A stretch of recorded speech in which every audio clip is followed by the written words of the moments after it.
everybody, this is the Wikstrand. So, a few months ago, I reviewed the movie The Raid. And in that review, I alluded to the fact that there is a lot of different Raid versions from different parts of the world. But as far as I'm concerned, this is the really only American Raid copy that I can come up with, and it's a pretty peculiar one, but it is not going to take place in some abandoned building or some parking garage or something like that. It is going to take place in a fairy tale world. Who saw that coming? Anyway, let's find out how good this movie is. This is my review of The Princess.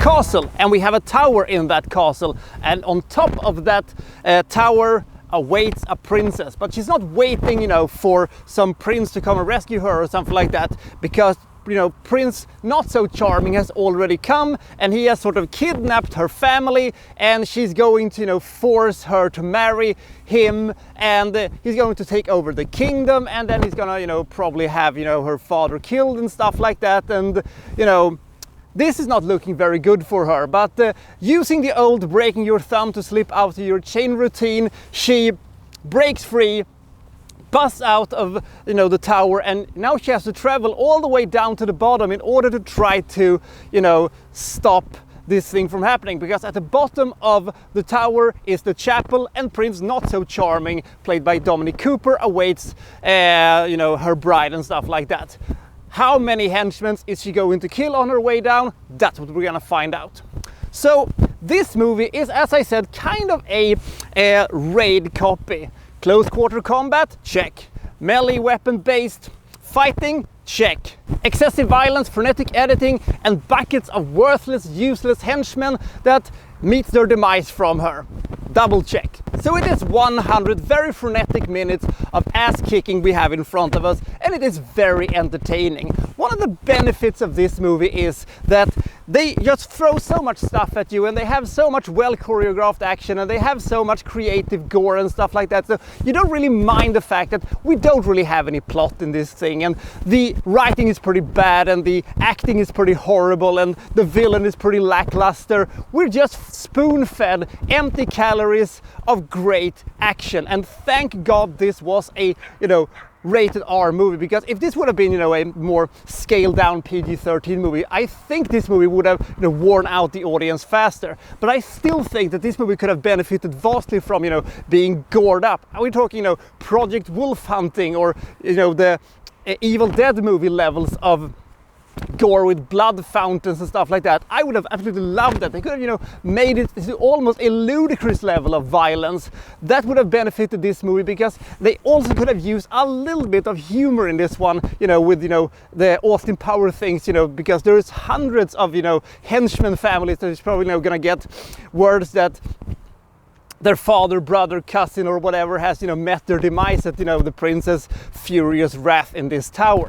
Seriously, why aren't they doing more humor with dead henchmen and stuff like that? This fucking thing writes itself, goddammit. So the princess is kind of this lucky thing that happened, because sometimes after Disney Plus was launched, they partnered up with this thing Star and Hulu, and they were going to make this more adult content for the platform, and I think that was a stroke of genius, because they have made a couple of really good movies, and The Princess is definitely one of them. It is not as good as the actual Raid movies, or even Dread or anything like that, but this movie is a very entertaining movie, even though it is very predictable, and they have a couple of things that make you roll your eyes quite a lot with these ham-fisted things that they throw at you. And I would have also probably skipped some of the flashbacks, because the only thing that came out of those flashbacks was just drenching parts of this movie in these cliches that I thought were used, abused, and buried and dead by now, but apparently they're still alive. The thing is that the characters are not that interesting, and the story isn't that interesting either, but they throw so much cool action at you that you sort of forget to complain about those sort of things. Even though I still have to say that Olga Krylenkova is probably the most boring actress of all time. She probably was the most charismatic woman for 15 minutes, but unfortunately no one was looking at her at that precise point. And for the rest of her career, she has basically been Mrs. Same Face, having the exactly same face and expression, whatever happening, burying a loved one or winning the lottery. She always had that bored-ass same face. But the question is, should you see this movie? If you've never seen this movie before and you like, the raid type of movies, and you're interested in, these things that plays around a little bit with, fairy tale tropes and stuff like that, I think you will find this movie to be quite entertaining because, as I said, it's great pacing and it just throws so much cool shit at you, so you don't really complain that much about, the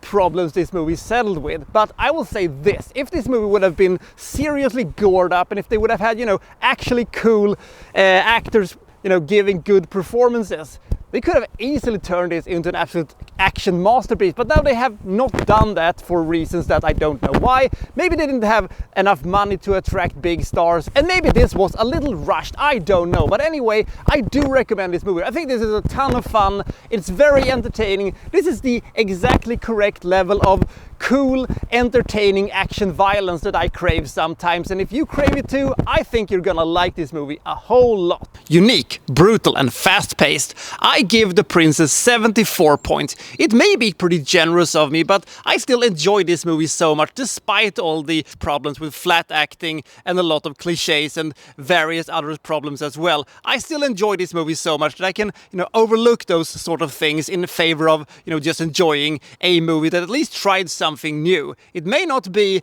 something that you will, watch over and over again, but I still thought it was a hell of a lot of fun for the time it was given, and the idea of it is better than the execution, but still, it was a pretty damn fun movie. So I'll see you next time for, well, so-and-so reviewing, well, such and such. Thank you for watching. Thank you very much.